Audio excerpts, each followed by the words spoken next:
So this is my lecture on the first half, or just under the first half of the Myth of Sisyphus by Albert Camus.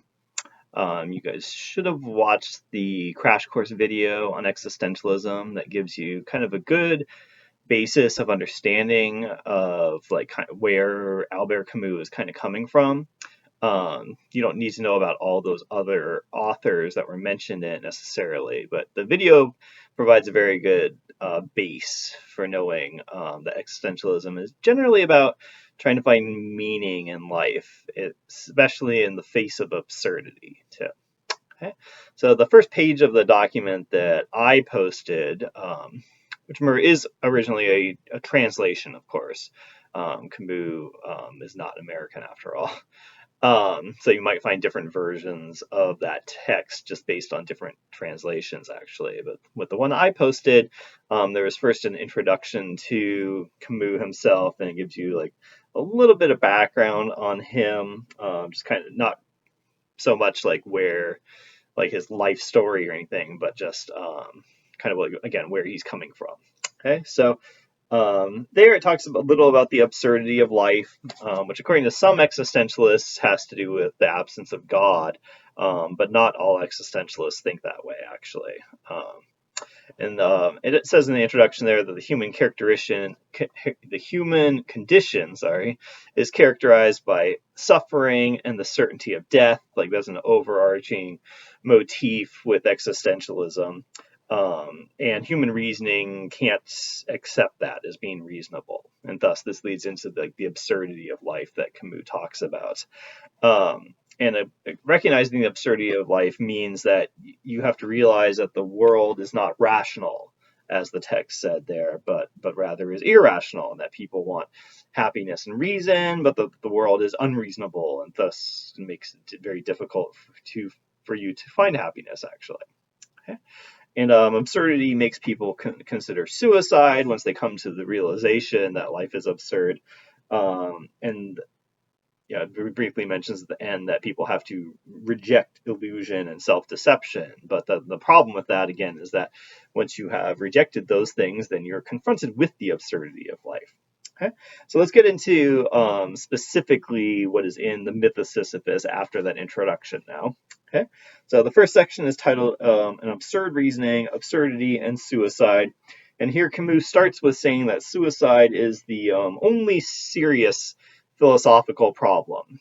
And he does talk about like some other questions that people have about the world and about life later on in the text, but he's kind of saying like none of those really matter in the end. That all that really matters is that when we do realize how absurd life is, are we willing to face that and go on, or are we going to commit suicide because we can't handle it, actually? Okay, so to him, all other questions pale in comparison to this one, because to him, they just don't really matter or make a difference, actually.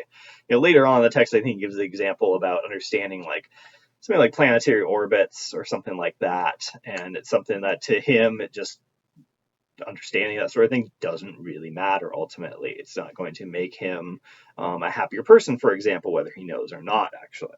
Okay? So to Camus, the meaning of life is the most important thing, because those who can't find meaning in life will ultimately commit suicide and just give up on life generally. Okay? So the reasons for suicide, he says, are rarely due to reflection, actually.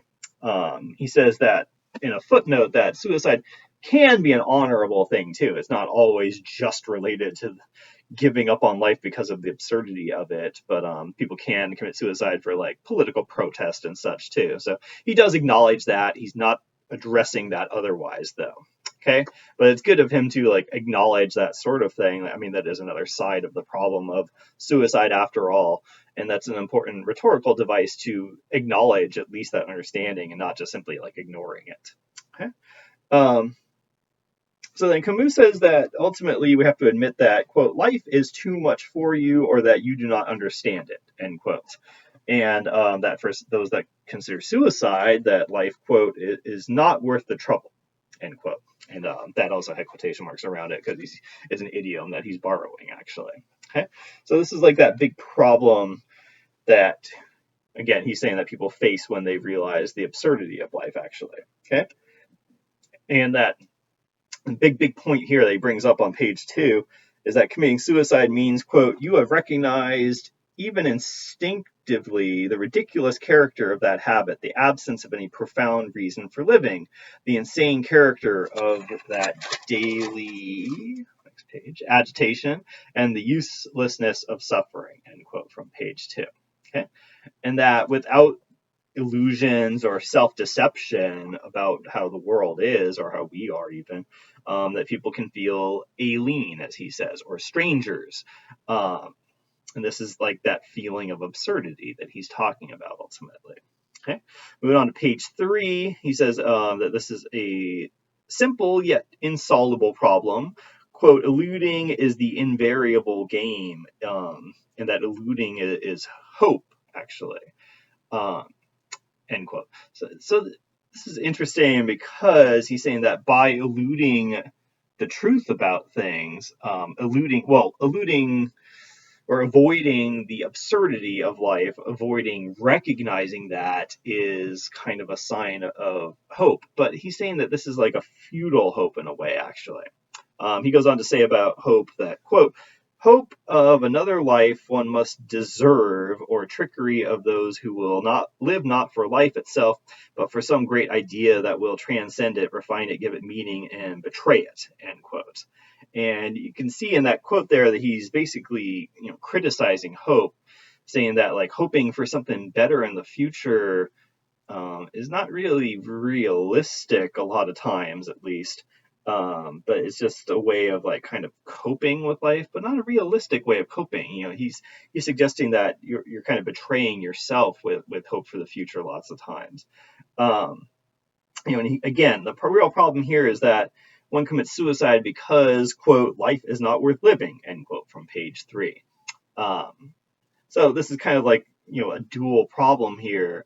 We recognize the absurdity of life, and then we might want to commit suicide because we recognize the absurdity of life.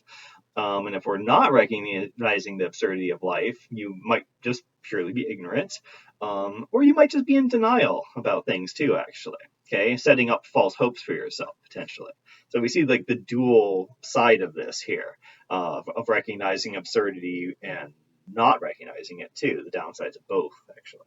Okay. So another quote he brought up here is, does the absurd dictate death? Okay. And again, this is like the big problem that he's focusing on. Like, does being logical then lead to death? By being logical and recognizing the absurdity of life, does that make us want to commit suicide? Okay. And of course, he says that this is true for some people, but Camus is not advocating for suicide. Just to be clear here, if you came away from the text thinking that here, you have somewhat misunderstood him ultimately. Like here, he's just pointing out the problem here. Okay, he has not gotten into any solutions so far, at least. Like that comes up more in the second half here.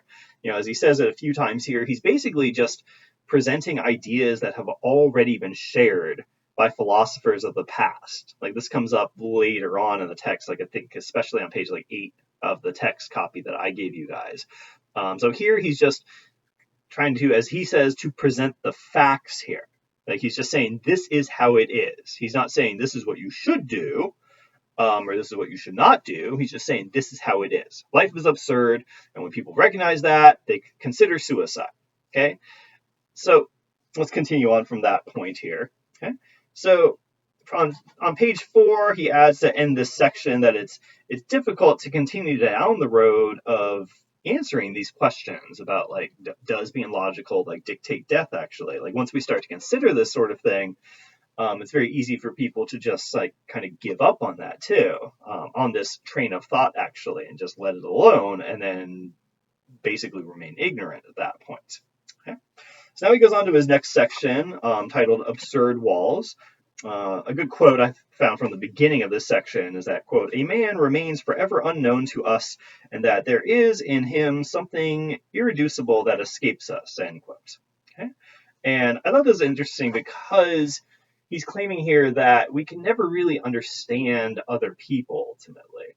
that we might think we do, but we're really just like finding like little things that we can or that we think we understand about someone, and then trying to add them up into a whole, but they don't actually add up to anything ultimately. That in the end, we still don't really understand that other person. Okay. He talks at times, I think more in the second half of this text, about how like we can't even really understand ourselves actually too. Um, so we might recognize some things about people and think that we understand certain aspects of people, but ultimately he says the sum of those understandings do not equate to real understanding, that there's still a great deal of unknowns. He says here too, quote, all true knowledge is impossible, to kind of like sum this up here. Okay. And this ties into, again, like how we don't understand so many things about life. He talks on page 5 about how the rhythm of life can stop us from questioning it. We just get kind of like stuck in this rut, or, quote, the weariness of this makes us question life through an awakening or through anxiety. And at the heart of all beauty lies something unhuman. Here he starts to go into with like nature in particular, how there's like so much in nature that we just don't really understand even actually. And he goes on to say that the world is basically hostile to us because there's so much that's like inhuman, as he says, in the world that we just don't get. Another quote from him here is that, quote, that denseness and strangeness of the world is absurd too. Okay, so like you might look outside at the scenery, like I've got a window right outside here next to me to my right, and like I see the sky up there and I see the trees across the street, but there's like so many things that like I don't understand about the sky and the trees. I just like kind of like accept, and if I think about it a lot, I might realize more how much I don't understand actually. Continuing on, there's just so much that we can't understand. He says on page 6 that he's just sharing the facts here and that these are not original ideas. This is important to recognize that he has like a somewhat humble tone here, recognizing an author's tone is significant towards understanding their ultimate meaning here. So he's not claiming that like he knows everything exactly. He's just kind of saying that he's just borrowing a lot of ideas from other people here ultimately. Okay. And he says that he's focused on the quote unquote consequences of realizing the absurdity of life. Okay. And then he moves on to his next section with a few asterisks across the page. He says that the mind tries to quote unquote unify, to use familiarity to find clarity in human terms, and quote that appetite for the absolute, end quote. Okay, so there he's kind of saying that people try to understand as much as possible, but that they're using what to them is just our familiar terms to understand other things. And of course, like this is very going to lead to very limited understanding, right? That we can only, he's kind of suggesting we only understand things based on what we already know to some extent. And so that's going to limit how much we can understand a lot. He goes on to say that, quote, this leads to, quote, the ridiculous contradiction of the mind that asserts total unity. So the mind wants unity and understanding, but we never fully get that, actually. Okay? And this is part of that absurdity of life here, that we want those things and we can't have them. Okay? He goes on to say, quote, we must despair of ever reconstructing the familiar, that, end quote, that is from page 6, that relying on familiar constructs are not going to make us able to like understand other things and new things. Okay? And that we've had centuries of philosophy to realize this too. Okay, that we haven't really gotten any further with addressing this problem ultimately. Okay, moving on to page 6, we have the quote: "This very heart which is mine will forever remain indefinable to me." So there, at this point, he's saying that we can't even understand ourselves actually, and if we can't even understand ourselves, how can we expect to understand anything outside of ourselves actually, right? He also adds, quote, "Forever I shall be a stranger to myself," end quote, as a way to kind of like finalize this thought to himself here. Okay. And again, this is part of that absurdity of life that he's emphasizing here so much. He goes on to say that science tries to explain things, but it devolves a lot of times into hypotheses and won't really help us, quote unquote, apprehend the world, end quote, from page 7. Okay? So he is addressing like this other side here, going beyond just philosophy and referencing science here as a method, of course, that people will use to try to understand the world. But he's saying that this is still very limited, that we're still going to end up always having more and more questions about things. Okay? The desire to know or understand ultimately all leads to kind of unhappiness, as he says. So Camus is suggesting here that we just have to accept that there are things that we can't understand. This is something that's just kind of implied here, but comes up a lot more in the second half of his paper. Okay, we have the quote, "What is absurd is the confrontation of this irrational and the wild longing for clarity whose call echoes in the human heart," end quote, from page 7. So again, people want to understand the world, but we never really will completely, and thus this is an absurd situation to be stuck like that. Okay? Moving on to page 8, Camus starts to discuss how people can live with their passions, but they're burned by them at the same time. You know, they have these hopes that are never really going to be like fulfilled, actually. Okay? And this is also like part of the absurdity of life. He goes on to say that philosophy has covered these ideas a lot already. He goes back to that idea here, and that these problems all arise from like contradiction and the anguish that we have of the lack of understanding in spite of the desire for it. Okay, Camus is only looking at what philosophers have discovered, and is not dealing with like the philosophies themselves, actually, as he says here. So he's just kind of like summarizing some of the ideas that they've brought up, the conclusions that they've gotten to. Moving on to page 9, he says that other philosophers have recognized the absurdity of life, but they kind of end with just what he's talking about here, about how people just, when they do recognize the absurdity of life, they are left with a lot of anxiety about life and fear about where to go forward from there, actually, with that. Okay? And so this is leading into the next portion of the Myth of Sisyphus, in which he's going to kind of address like what we can do about this, actually, right? Again, here he's establishing the problem. In the second half, it's going to be more focused on how to deal with that problem. Okay, does still work on establishing more around what the problem is, but you get that shift. You will get that shift towards discussing like what to do about it, how to handle it. Okay.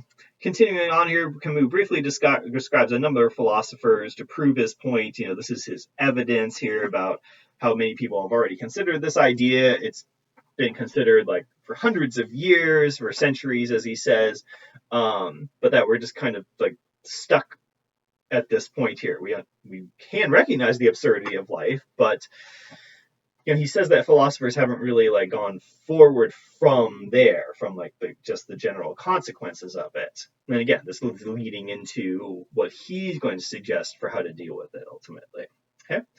If we're looking at like the bottom of page 9 to the top of 10, here Camus is kind of restating his claims. Like he says, quote, "Nothing is clear, all is chaos," from page 9. And then upon realizing this, the mind considers suicide. So he's just kind of like restating his argument here, okay, to lead into that next section.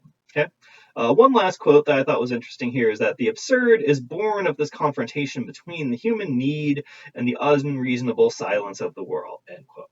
And that unreasonable silence of the world is kind of more of like, should be taken as more of like a metaphor, actually, for the idea that like the world does not give us the answers that we want ultimately here.